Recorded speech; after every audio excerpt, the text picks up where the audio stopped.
नमस्कार दोस्तों, मेरा नाम अर्जुन जुगराज सिंह भदौरिया है और मैं भिंड का रहने वाला हूँ। और मेरा पालन पोषण एक आश्रम में हुआ है, तो यहाँ स्ट्रगल किया है बहुत आने जाने में।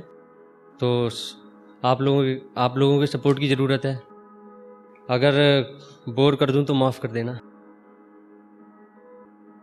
तो मैं यहाँ से स्टार्ट करता हूँ जहाँ से मैंने लिखना शुरू किया था, मेरी पहली गज़ल।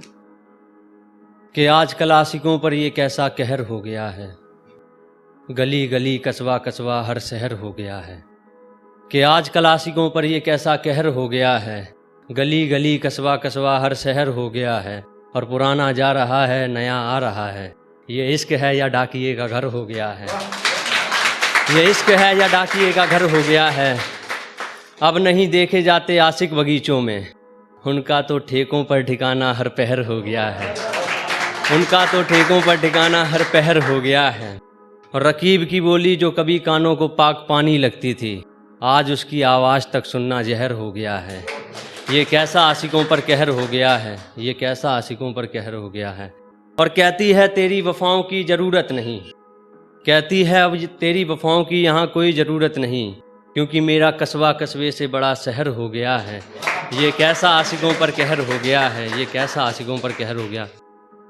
और दूसरा शेर है कि मतलब से रखूँगा ताल्लुक़ ज़्यादा नहीं बनाऊँगा, मैं फिर आपसे मुलाकात का इरादा नहीं बनाऊँगा। मतलब से रखूँगा ताल्लुक़ ज़्यादा नहीं बनाऊँगा, मैं फिर आपसे मुलाकात का इरादा नहीं बनाऊँगा। और आप बिना इजाज़त अंदर आते जाते रहते हो, मैं एक नया घर बनाऊँगा मगर उसका दरवाज़ा नहीं बनाऊँगा। मैं एक नया घर बनाऊँगा मगर उसका दरवाज़ा नहीं बनाऊँगा। और ये तीसरी गज़ल है, पहली वाली से थोड़ा मतलब रिलेट करती है।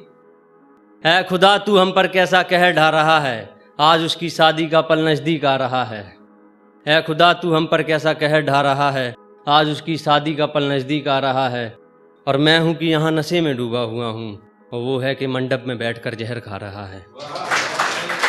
वो है कि मंडप में बैठकर जहर खा रहा है। और ऐसा भी कभी नज़ारा देखूंगा सोचा नहीं था, ऐ मेरे खुदा तू मंजर भी मुझे अजीब दिखा रहा है। और मेरी रूह को मुझसे जुदा कर देता, मेरे अजीज़ को मुझसे दूर क्यों ले जा रहा है। तो तीसरा शेर कुछ ये सोच कर लिखा था कि एक पिता होता है, अपनी मतलब लड़की को खो देता है, इन केस मतलब रेप केस मतलब कुछ भी मतलब ऐसे, तो उसे सोच कर लिखा था कि अपने बाप क्या सोचता होगा।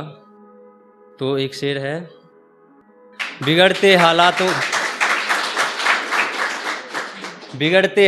को देखकर घर की दहलीज में रहना सीख लिया। वो लड़की बड़ी बदतमीज थी, उसने तमीज में रहना सीख लिया।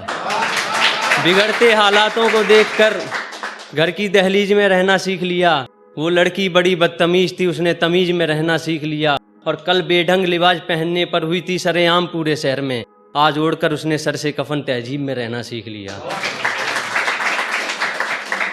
और ये मतलब कुछ उस पर भी लिख देते हैं, खूबसूरती पे भी, जो पहली बार देखकर किसी को लिखा था कि उसकी एक मुस्कुराहट मुझे मेरे गमों की कैद से आज़ाद करती है। चलती है वो ज़मीन पर तो जैसे आसमां को आबाद करती है। उसकी एक मुस्कुराहट मुझे मेरे गमों की कैद से आज़ाद करती है।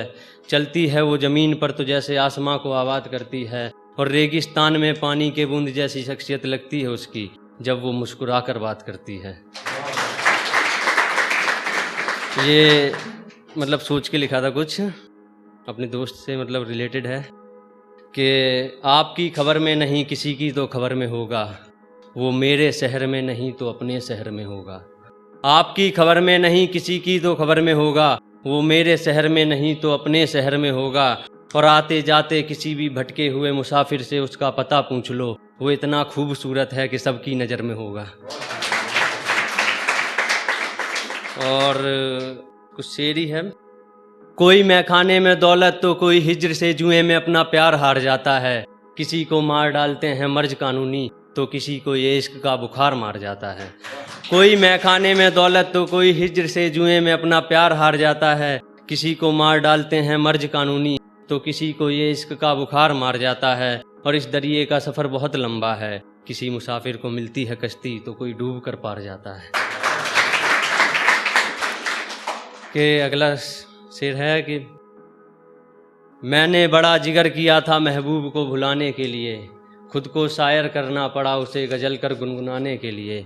मैंने बड़ा जिगर किया था महबूब को भुलाने के लिए, खुद को शायर करना पड़ा उसे गज़ल कर गुनगुनाने के लिए। और ये हैरानी से क्यों मेरे हंसने का सबब पूछते हो, अरे वजह की ज़रूरत नहीं होती बेवजह मुस्कुराने के लिए। धन्यवाद सभी।